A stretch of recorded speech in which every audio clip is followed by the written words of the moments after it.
Begin Self-Publishing, episode number 25, a quick guide to Scrivener.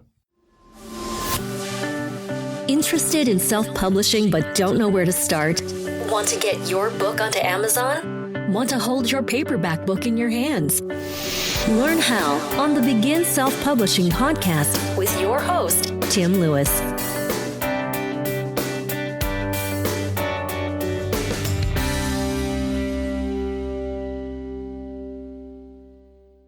It's occurred to me over the last few weeks, after a few conversations about Scrivener with other authors and people who work in the self-publishing area, that there are an awful lot of people who have no idea how to use Scrivener.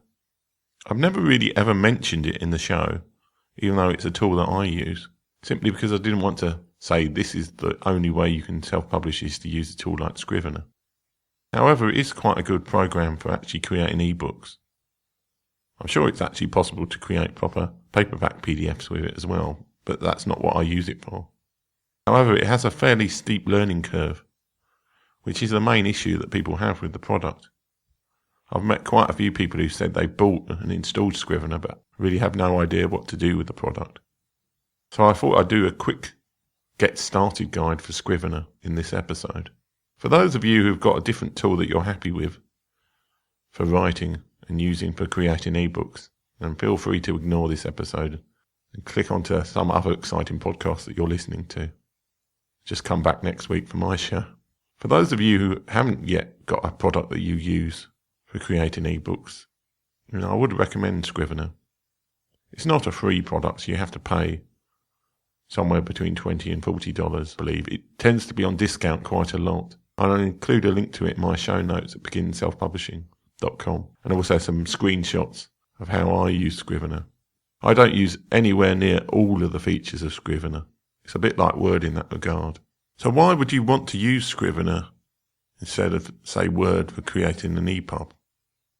The reasons why I like Scrivener as a writing product are because it allows you to just click compile, and with a certain amount of fiddling, which is another great issue with Scrivener, you can create a fairly good publishable standard ePub file or a Mobi file out of the back of Scrivener directly from your document.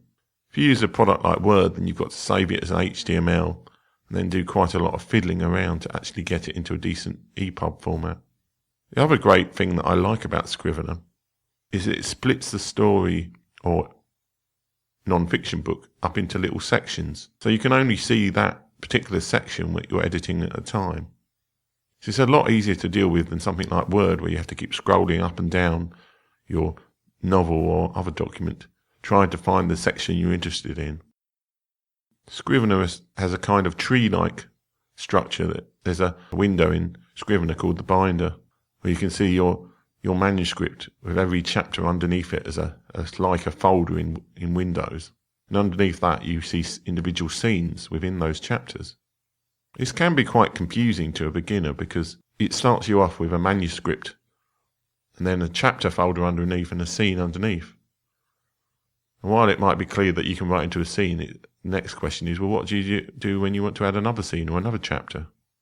And just like in Windows Explorer, you have to go to a big button thing at the top and add a new folder, or in effect a new chapter into your book each time you want it. The first thing to do on Scrivener, if you're starting a new book, is to go to File and then New Project. In here you'll see a selection of different project types. Your best bet is to choose a template from either fiction or non-fiction. So for fiction you probably want to choose novel, and for non-fiction you just want to say non-fiction with subheads. One of the great things that I did wrong, I continue to do wrong on Scrivener, though I'll work around it, is each of the folders you have can actually be used as a subheading for a chapter. I've always just named my subfolders as Chapter 1, Chapter 2, Chapter 3, Chapter 4, then had scenes underneath them. However, what Scrivener does by default, certainly if you select a template that has subheads, is that it uses the name you give the chapter as the heading underneath an automatically generated numbered chapter. So the first folder in a Scrivener binder will be chapter 1, the second one will be chapter 2, regardless of what you actually call those in your Scrivener document. So be careful. If you do actually have chapters or sections in your book, it's probably more applicable to non-fiction, that have a specific name. So let's say you're writing a book about fly fishing or something. In your Scrivener document, you could have fly fishing for beginners as your first chapter, and then you've got fly fishing in rivers, and then fly fishing in lakes as another. These would each be different names of the actual folders in Scrivener. So in the binder section of Scrivener, you'd see manuscript, and then underneath you'd see your first folder would be fly fishing for beginners. It wouldn't be called chapter 1, which is what I call it, or what I used to call my chapters. Then when you go to compile the document, which is an important part of the Scrivener process, the default would be to call it chapter 1, beginning fly fishing. If you set your chapter name as chapter 1, it'll be chapter 1, which is a bit odd. So I've covered the binder window, which is a little panel that you'll see on the left of the Scrivener screen. This is used for navigating around. Most of the time you'll only ever be using the folders underneath the manuscript part at the top. There's an awful lot of other sections which I don't really use, where you can list things like characters and places. You can keep links to research documents. You can actually do a hell of a lot of stuff with Scrivener. I don't generally use most of this at all. There is a feature that I do use, however. There is a feature I do use that's separate from this, which is an inspector window. You'll see on the top of the Scrivener window that there's a big eye. If you click on that, it'll bring down a panel on the right-hand side of the screen, which has synopsis and general metadata underneath it when you select a scene or something like that in the manuscript section. The way that I work in terms of planning my novels out is I first of all go through and create all of the scenes with no text in the actual scene section in the middle, but I fill out the synopsis.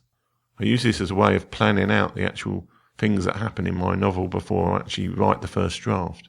So for the novel I wrote in NaNoWriMo in November, I went through and created all the chapters and scenes, but just with the synopsis filled in. You can also create things like document notes and general metadata, which just says what sort of scene it is. There's quite a lot of useful stuff you can do here. Again, I rarely touch this, to be honest. So I go through and create the structure of my book first, before I even write a word in the main window. When you're ready to actually write your document properly, then you can select the individual scenes or sections within your book, and you just write that section. Another great feature of Scrivener, which is why many people like it, is that it automatically saves everything to disk without asking you. This can be great, especially if you've got your document on something like OneDrive or Dropbox. I have seen issues with Scrivener if you try and open a Scrivener document on a different machine to the one that you wrote it on originally, though. The way I work around this is just to copy the whole Scrivener folder across, which is a bit of overkill. It's not the best multi-purpose cooperative product in the world, but you can be fairly sure that you're not going to lose that much in the way of work. In fact, it's even when you do want to delete a scene, you drag it to the trash, it will stay in the trash folder for eternity until you actually empty the trash folder in Scrivener. It's actually very hard to lose work in Scrivener, but because of some of the complexities of the thing, you can, especially if you're using it on a laptop or something with a trackable, end up accidentally moving your scenes to be underneath other scenes and things like this where you don't intend it to happen. So once you've gone through and you've created your synopsis, or depending on how you write your style of book, you've just written all your scenes straight away. How do you then create an ebook out of it? Well, the way to do this is to go to the File menu, and there's the Compile window. Compile window appears when you go to the File menu, and right near the bottom above Exit is Compile. Now, one of the great things that I don't like about Scrivener is the fact that this Compile window looks fairly simple. It says like Format As, and then it's got a drop-down list, and then it's got Compile for what sort of document you want to do it for. Now, it's very simple to think, oh, well, I'll do like short story and I'll do ePub. and then just click compile. The trouble with this is that there are a whole load of options and things that, depending on how you've written your document, you will need to change. Next to the Format As section is a little arrow.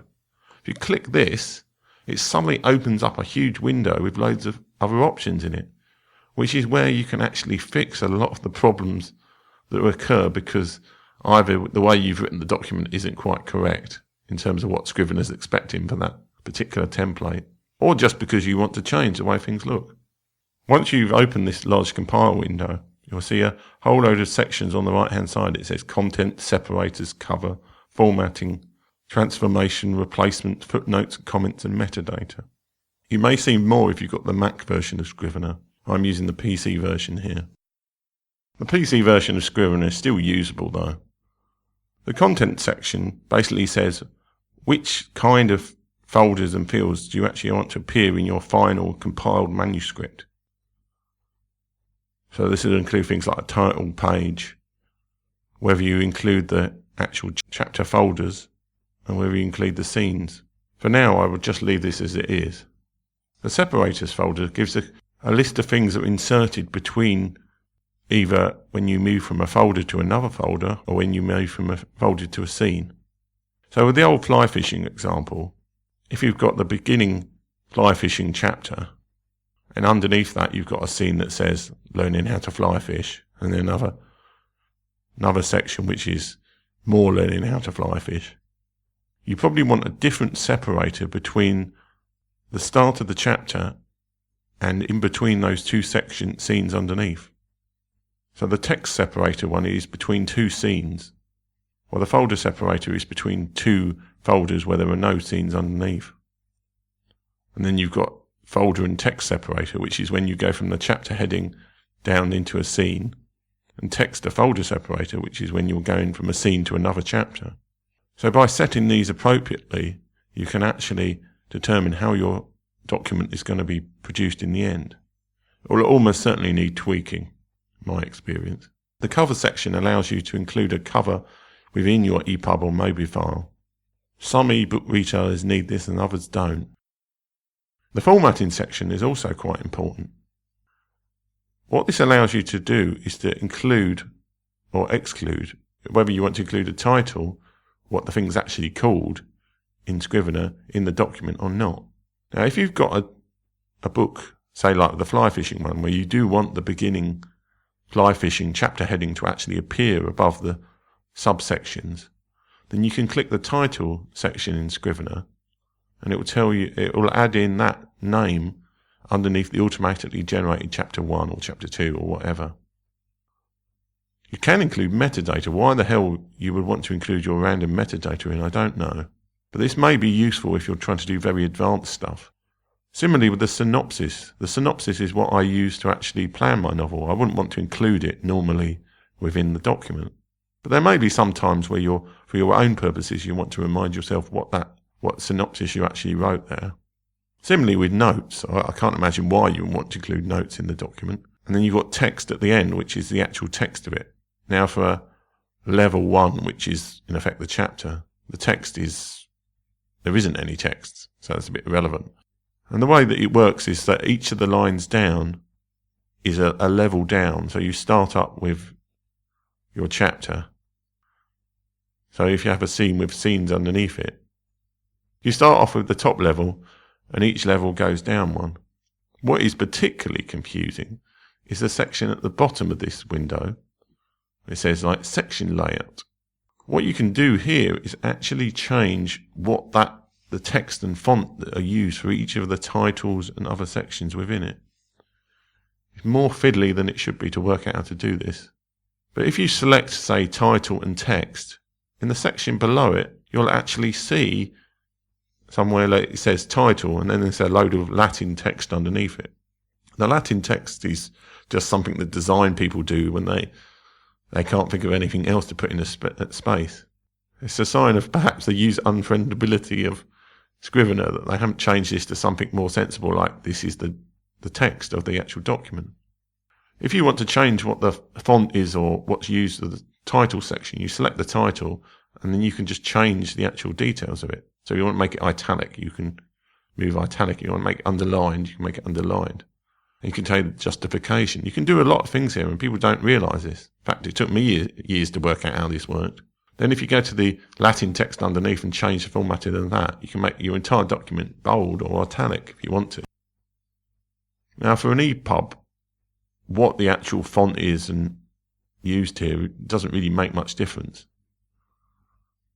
If you're doing a print document, then you can do things in terms of actually changing what the fonts look like.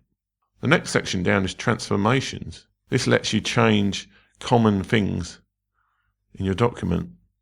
For example, making smart quotes or converting EM dashes to double hyphens. These are all very technical things. You want to change these as appropriate. Sometimes, for example, you might want to remove hyperlinks or text colouring. By default, it seems to convert italics into underlines. I'm not entirely sure why it does that, but the next section down is replacements. This can be used to replace particular words and phrases in your document in terms of what they change to in the actual compiled version. Underneath that is footnotes and comments. This allows you to work out whether you're going to include footnotes or not and what font they're going to be in. And right at the bottom is metadata. Now this allows you to actually specify in terms of the metadata for an ePub file what is actually going to be included. A lot of the times I overwrite the actual default data here because it won't necessarily have the right details. You can change this from within the Scrivener document itself. I just tend to overtype it so I actually know exactly what the format's going to be. To make a professional looking ePub, you probably want to complete this with all of the appropriate sections. Once you've done all of this, you can then click compile and it'll ask you for a particular place to save your compiled document. And you just click save. You then want to open up your ePub or other document somewhere and just check that it has compiled it in the way you expect it. First few times you do it, it may take you some time to get it in the right kind of format. Don't worry too much about this. Usually by tweaking those advanced options in the compile window, you can get it to appear the way you want it to. And that's my very, very quick guide to Scrivener. So I say there are hundreds of other features to it, and I'm sure that some people would say that that's a bit too little in terms of actually how to use the product. But that's the main way that I use it to go from creating a document to creating an ePub file. For those of you who wondered how I got on with NaNoWriMo, well, the answer is I completed my 50,000 words. Of course, I'm now in the very long process of starting to edit the book, which usually takes me longer than to write the book. So don't expect any new Magpies and Magic book until at least February time. I shall talk to you guys next week. Thanks for listening. If you enjoyed today's show, please stop by iTunes and rate and leave a review. This helps make the show more visible. For free resources, show notes, and other helpful content, join the community at beginselfpublishing.com.